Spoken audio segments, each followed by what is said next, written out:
So hello welcome guys, मैं दोस्तगानी आपका हमारे चैनल सिंपल इन्वेस्टमेंट्स पे हाली स्वागत करता हूँ। ठीक है, आज का हमारा वीडियो है वो बेसिकली होने वाला है टाटा मोटर्स के ऊपर। सो हम से आपको पता चल गया होगा नाम से ही, टाइटल से और थंबनेल से बेसिकली कि ये वीडियो होने वाला है टाटा मोटर्स की केस स्टडी।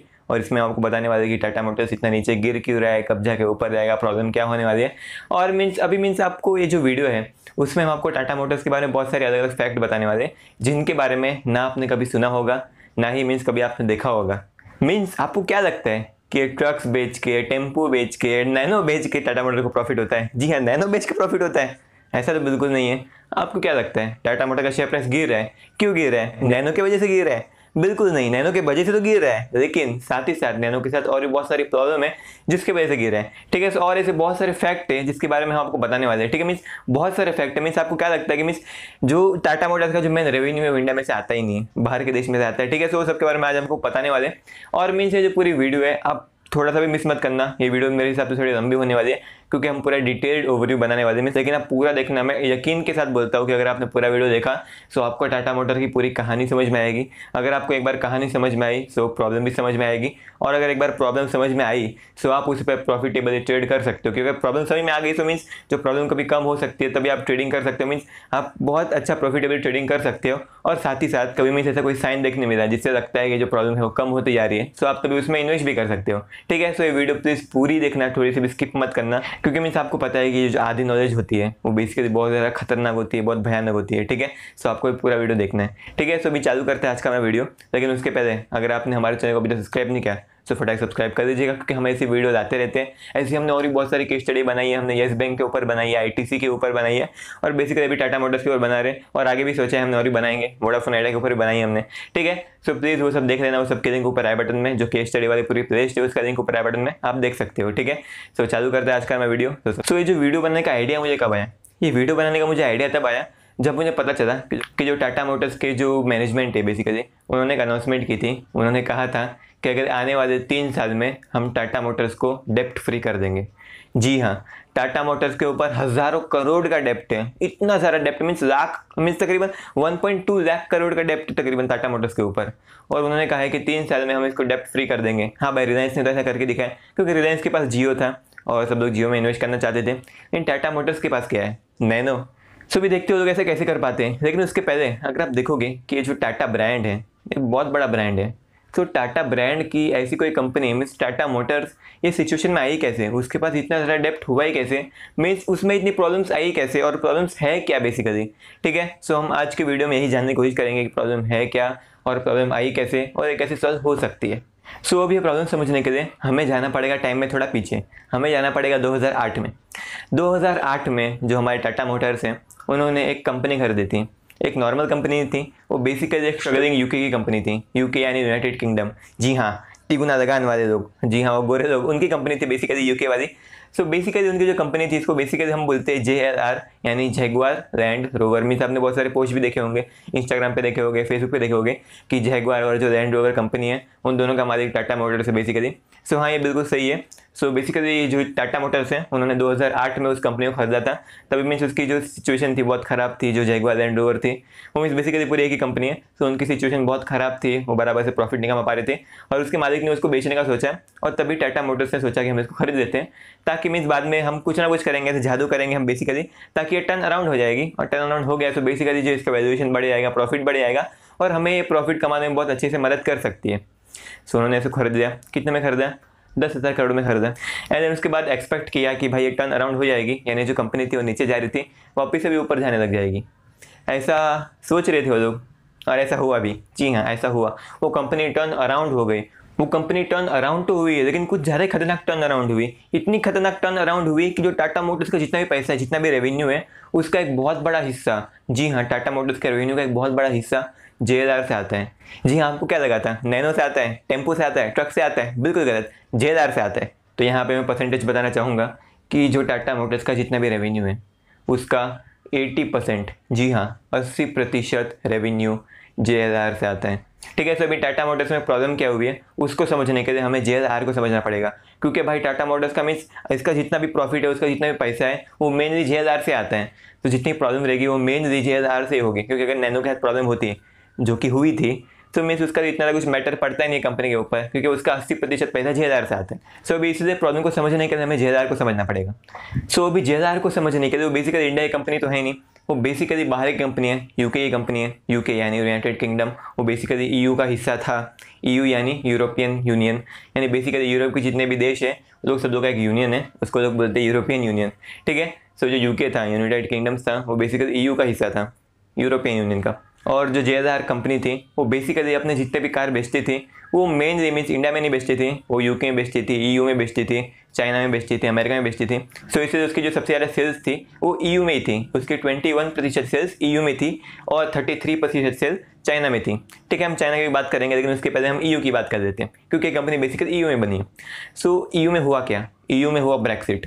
तो ये ब्रेक्सिट क्या होता है? ब्रेक्सिट यानी जो यूके है, जहाँ की JLR कंपनी है, यूके ने क्या बोला, यूके मीन्स एक देश है और यूरोपियन यूनियन यानी एक बेसिकली एक पूरा ये है, क्या बोलते हैं, यूनियन है यूरोप की कंट्री का, ठीक है। आप इसको ऐसे समझ सकते हो कि जो EU है वो पूरा टायर है और जो यूके है वो उसकी सिर्फ एक डंडी है। मीन्स आपने देखा होगा साइकिल टायर में से डंडी होती है, तो वो सिर्फ एक डंडी है।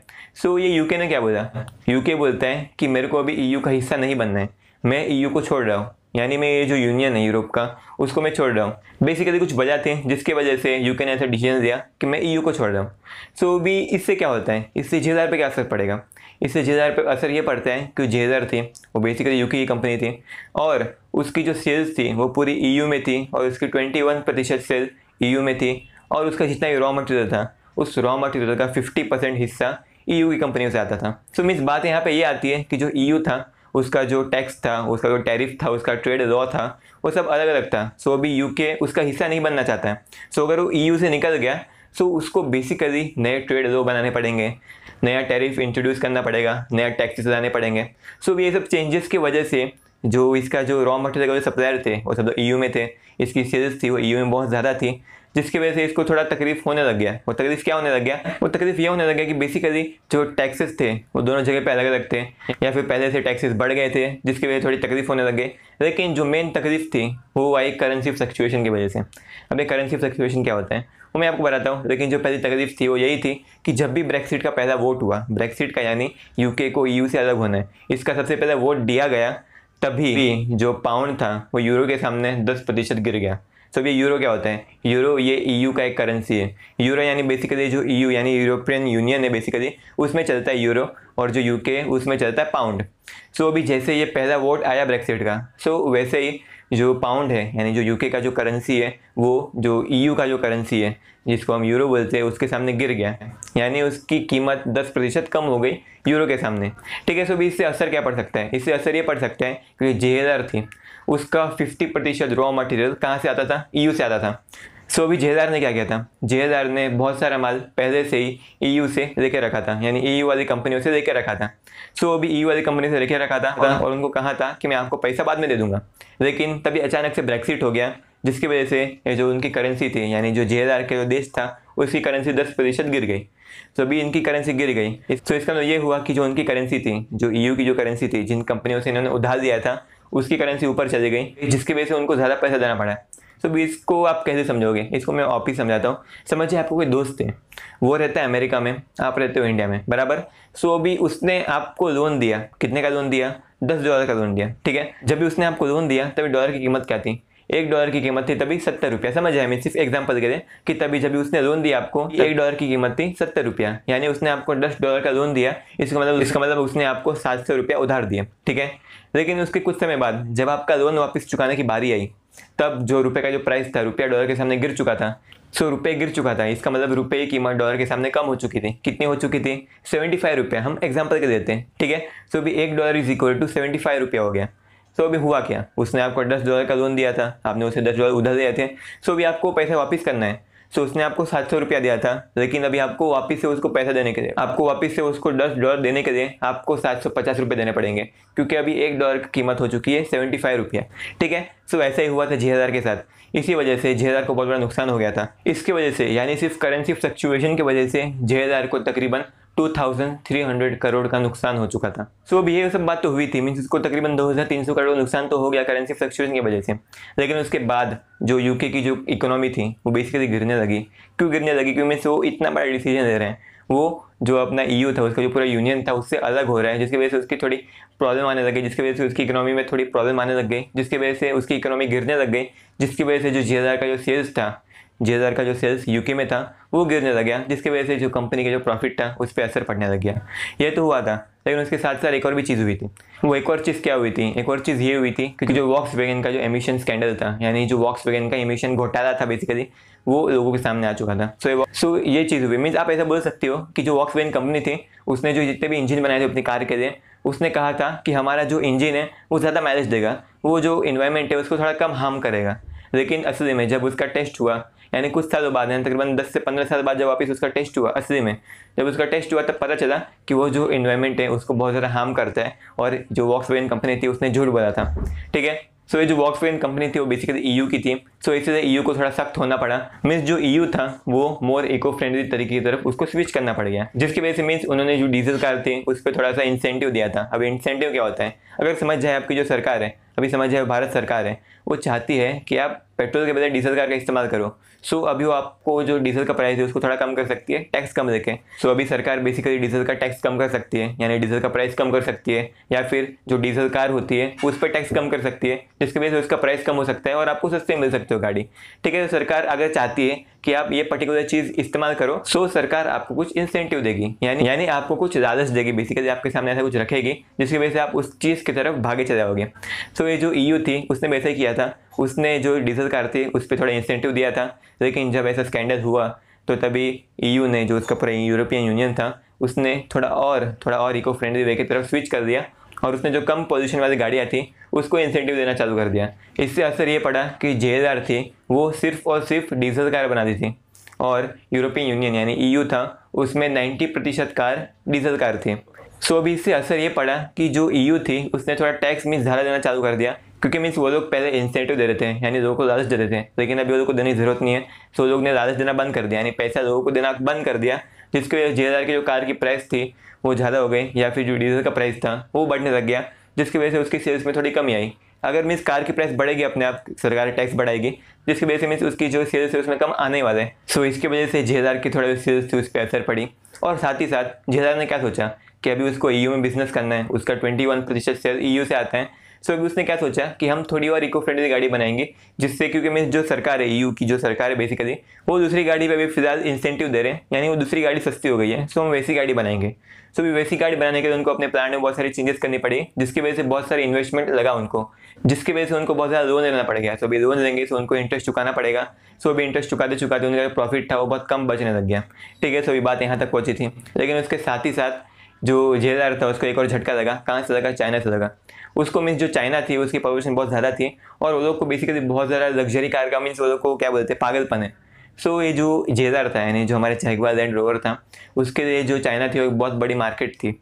आप समझ सकते हो इस बात से कि जो JLR थी उसके 33% सेल सिर्फ चाइना से आती थी। आप समझ सकते हो कितना बड़ा मार्केट था वो लग्जरी कार्स के लिए। ठीक है, सभी लोगों को जो JLR की कार थी वो बहुत पसंद आती थी। सो अभी JLR ने चाइना में बेचना चालू किया, और 2014 में उन्होंने चाइना की एक कंपनी थी उसके साथ जॉइंट वेंचर किया। सो अभी आप पूछोगे कि जो JLR थी उसको जॉइंट वेंचर करने की ज़रूरत क्या पड़ी? ज़रूरत ये पड़ी कि अगर आप कोई भी गाड़ी चाइना में बनाओगे, मीन्स चाइना से इंपोर्ट नहीं कर रहे हो, आप चाइना में ही वो गाड़ी को बना रहे हो, सो आपका जो टैरिफ है, ये एक टाइप का टैक्स होता है बेसिकली, ये आपको 25% कम लगने वाला है। ठीक है, सो फायदा में सीधा 25% का फायदा हो रहा है। सो अभी कौन इसको क्या बोलते हैं, अनदेखा करेगा? सो इसे उन्होंने जॉइंट वेंचर किया, और ये मीन्स क्या बोलते हैं, एकदम चमत्कार की तरह चलने लगा, क्योंकि उनकी जो सेल्स थी वो तकरीबन 2 साल में 50% बढ़ गई थी। क्योंकि 2015 में JLR और उनका जो साथ में वेंचर किया, जॉइंट वेंचर किया था, उन्होंने मिला के 2015 में 1 लाख गाड़ियाँ बेची थी, लेकिन 2017 में 1.5 लाख गाड़ी बेची, यानी तकरीबन 2 साल में 50% का इंक्रीज़ हुआ, यानी हर साल 25% का इंक्रीज़ हुआ, जो कि एक बहुत अच्छा साइन होता है। लेकिन आपको तो पता है भाई, चाइना वाले भाई क्वालिटी कम करते हैं। सो इसलिए जिसकी वजह से मीन्स जो वो लोग चाइना में गाड़ी बना रहे थे उसकी क्वालिटी कम होने लग गई, जिसकी वजह से उसकी क्वालिटी में इशू आने लग गए, जिसकी वजह से 2017 में, हाँ सिर्फ 2017 में जो JLR कंपनी थी उसने तकरीबन 1,06,000 गाड़ियाँ वापस ले ली। जैसा मैगी ने अपनी मैगी के पीसेज वापस ले ली थी, क्योंकि उस पर कुछ केसेस चल रहे थे, वो सब हुआ था। सो ऐसे ही JLR ने भी अपने कुछ 1,06,000 गाड़ियाँ वापस ले ली। जी हाँ, तकरीबन 71% गाड़ियाँ वापस ले ली, यानी उस साल जितनी भी गाड़ी बिकी थी उसकी 71% गाड़ी वापस ले दी, क्यों? क्योंकि उसमें क्वालिटी का थोड़ा इशू हुआ था और इसी क्वालिटी की कमी की वजह से मीन्स क्वालिटी कम होती जा रही थी और इसी वजह से जो उनका जो चाइना का मार्केट था, जो चाइना का जो मार्केट शेयर था, यानी मीन्स जो चाइना जितना परसेंटेज सेल्स कंट्रीब्यूट करता था वो कम होता गया। जैसे मैंने आपको बताया कि जो चाइना था वो तकरीबन 33% सेल्स को कंट्रीब्यूट करता था, लेकिन अभी फिलहाल 2020 में वो तकरीबन सिर्फ 10% सेल्स को ही कंट्रीब्यूट करते हैं। सो इसलिए जो चाइना का जो सेल्स था उनका बेसिकली वो भी कम हो चुका था, सो प्रॉफिट भी कम होगा। सो उन्होंने इतना बड़ा लोन लिया था, मीन्स वो लोग ने EU में अपनी जो गाड़ियाँ थी उसको ज़्यादा इको फ्रेंडली बनाने के लिए इतना बड़ा इन्वेस्टमेंट किया था, लेकिन जो उनकी सेल्स थी वो कम होती जा रही थी।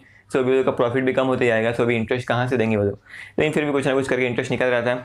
लेकिन ये सब चीज़ें हुई थी, मीन्स इतना बड़ा इन्वेस्टमेंट किया था उन्होंने, बेसिकली चाइना में भी इतना बड़ा इन्वेस्टमेंट किया था उन्होंने। चाइना में कंपनियाँ लगाई थी अपनी कार बनाने के लिए, लेकिन वो कंपनियाँ चली नहीं। बेसिकली आपको पता चल गया रहेगा, मीन्स मैंने आपको बताया कि चाइना में उनकी सेल्स बहुत कम हो गई थी, जिसकी वजह से उनका जो कंपनी जो चाइना में थी, उनका जो जॉइंट वेंचर था, उस पर उन्होंने 27,000 करोड़ के एसेट को राइट ऑफ किया। यानी उनके जितने भी एसेट थे उसमें से 27,000 करोड़ के जो एसेट थे उसकी कुछ वैल्यू ही नहीं बची, उसकी वैल्यू जीरो हो गई। यानी अचानक से उन्होंने 27,000 करोड़ गायब कर दिए। गायब तो बेसिकली कि ये जो क्वालिटी का जो इशू था उसके वजह से गायब हो गए बेसिकली, मीन्स उनको मजबूरन गायब होना पड़ा। और उनका जो डेप्ट का जो बर्डन था वो भी बढ़ने लग गया। उनका डेप्ट 2011 में तकरीबन 33,000 करोड़ था, लेकिन 2020 आते आते उनका डेप्ट था वो 1.2 लाख करोड़ हो गया। यानी तकरीबन 9 साल में उनका जो डेप्ट था, उनका जो उधार था वो तकरीबन 4 गुना बढ़ चुका था। सो बेसिकली इंटरनेशनल मार्केट में ये सब जो चीज़ें चल रही थी, लेकिन साथ ही साथ इंडिया में जो टाटा मोटर्स का जो बेसिकली जो उसका होम ग्राउंड है, बेसिकली आप बोल सकते हो, उसका जो घर का जो मैदान था वहाँ पे उसकी सिचुएशन भी अच्छी नहीं थी। रेगुलेशंस भी चेंज हुए, जैसे आपने सुना होगा BS4 से BS6 पे शिफ्ट करने बोला, और ये सब चीज़ें हुई। वो सब की वजह से मीन्स उसको बहुत नुकसान होने लग गया। मीन्स सेल्स तो हो रही थी लेकिन नुकसान हो रहा था। बेसिकली जो टाटा मोटर्स का जो चेयरमैन था, बेसिकली उन्होंने 2017 में कहा था कि हर गाड़ी जो हम बेचते हैं उस पर हमें नुकसान होते जा रहे हैं, हमें प्रॉफिट नहीं हो रहा है, इंडिया में हमें प्रॉफिट हो ही नहीं रहा है बेसिकली। और ये सब चीज़ें चल रही थी, यानी चाइना में प्रॉब्लम आने लग गई, इंडिया में प्रॉब्लम आने लग गई, UK में प्रॉब्लम आने लग गई। फिर UK गवर्नमेंट ने बेल आउट करने से मना कर दिया, और मीन्स इंडिया में हर एक गाड़ी बेच रहे थे उस पर बेसिकली उनको लॉसेस हो रहे थे, चाइना में उतनी गाड़ी बिक नहीं रही थी। सो ये सब प्रॉब्लम आने लग गई, जिसकी वजह से उनका जो शेयर प्राइस था वो तकरीबन 5 साल में तकरीबन 75% गिर चुका है। सो अभी उन्होंने अनाउंसमेंट कर दिया कि 3 साल में हम डेट फ्री होंगे। अभी कैसे होंगे मेरे को पता नहीं है, होंगे तो अच्छी बात है, ठीक है, टर्न अराउंड हो सकता है, लेकिन बहुत सारे प्रॉब्लम है आप देख सकते हो। मीन्स बहुत ज़्यादा डेप्ट है उनके पास, तकरीबन 1.2 लाख करोड़ का डेप्ट है। सो अभी डेप्ट पूरा कम करना पड़ेगा, तो डेप्ट कम करना पड़ेगा, और साथ ही साथ और भी बहुत सारे प्रॉब्लम है, उनको सेल्स बढ़ाना पड़ेगा, और बहुत सारे प्रॉब्लम आप देख सकते हो। लेकिन अगर उन्होंने जो डेप्ट है उसको कम कर दिया या फिर जीरो कर दिया आने वाले 3 साल में, सो मीन्स एक बहुत खतरनाक, हमें क्या बोलते हैं, एक जादुई टर्न अराउंड देखने मिल सकता है। सो अगर ऐसा हुआ तो बहुत अच्छा, कैसे होगा हमें पता नहीं है। अगर आपको पता है कि ये कैसे हो सकता है तो प्लीज़ नीचे कमेंट सेक्शन में बता दीजिएगा, ताकि हमें थोड़ा सीखने मिले, थोड़ा ज्ञान मिले, ठीक है, क्योंकि मीन सबकी जो थिंकिंग है वो अलग अलग होती है। सो अगर आपके दिमाग में कोई आइडिया होगा सो आप हमें बता सकते हो, ठीक है। सो ये वीडियो यहीं पे खत्म होती है। अगर आपको वीडियो अच्छी लगी तो प्लीज़ लाइक सब्सक्राइब कर देना, और अगर आपको ऐसा लगा कि ऐसी वीडियो आपको और चाहिए तो प्लीज़ हमारे चैनल को सब्सक्राइब कर दीजिएगा, बेल आइकन उसको दबा दीजिएगा, ताकि हमारे चैनल पे कोई भी ऐसी वीडियो आएगी उसकी नोटिफिकेशन सबसे पहले आपके पास आएगी, ठीक है। थैंक यू सो मच इस वीडियो देखने के लिए, थैंक यू सो मच। हम चलते हैं।